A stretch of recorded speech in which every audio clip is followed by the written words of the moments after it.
দর্শকবৃন্দ, দেশের বাহিরে যাহারা আছেন আমাদের চ্যানেলটির সাথে, আপনাদেরকে আজকে নিয়ে আসছি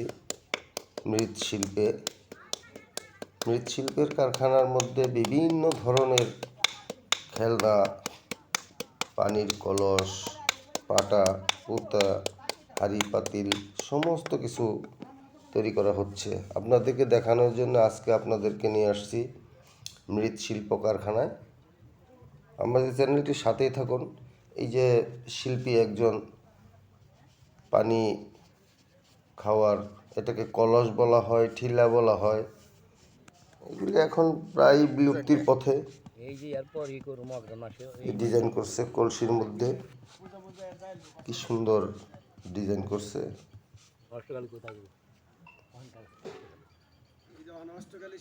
হাতের কারুকাজ অসাধারণ। কিভাবে কলস, পানি খাওয়ার কলস তৈরি করে আপনাদেরকে দেখানোর চেষ্টা করতেছি। দেখেন, আমাদের চ্যানেলটির সাথে থাকুন নতুন নতুন ভিডিও দেখার জন্য। এই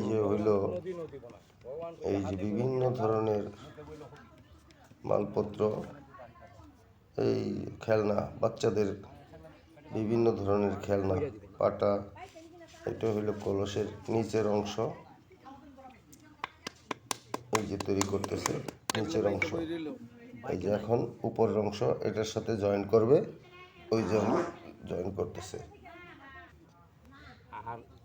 জয়েন্ট হয়ে গেলেই এটাকে পূর্ণরূপ দিবে ঠিলার,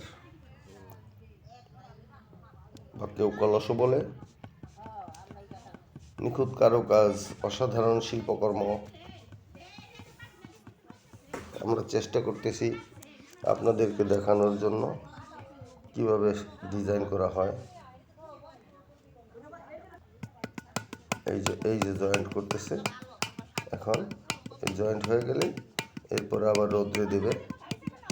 রোদ্রে শুকানোর পরেই আবার আইনা ফিনিশিং দেওয়া হবে। আর এগুলি দেখছেন কড়াই, হাঁড়ি, পাতিল, ঝাঁঝর, পাটা, পুঁতা, বিভিন্ন বাচ্চাদের খেলার সামগ্রী। দেখেন, অসাধারণ কারুকাজ, এদের হাতের নৈপুণ্য। আর এগুলি বেশিরভাগই মহিলারা তৈরি করে, নারী শিল্পী, অক্লান্ত পরিশ্রম করে এরা।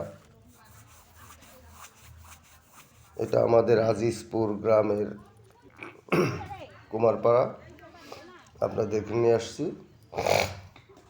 আমাদের চ্যানেলটির সাথেই থাকুন। দেখেন, এই যে ঝাঁঝর, এটা ঝাঁঝর তৈরি করতেছে। এরপরে এদেরকে ছিদ্র করা হবে। ছিদ্র করার পরেই এটা ঝাঁঝরের রূপ নেবে। এটা বাচ্চাদের মুড়ি ভাজার ঝাঁঝর। বন্ধুগণ, আমাদের চ্যানেলটি অনেক পরিশ্রম করি আমরা আপনাদের বিনোদনের জন্য। আমাদের চ্যানেলটির সাথেই থাকবেন, লাইক, শেয়ার, কমেন্ট করবেন নতুন নতুন ভিডিও পাওয়ার জন্য। এখানে অনেক অসাধারণ ভিডিও পাবেন। আমাদের সাথেই থাকুন। ধন্যবাদ।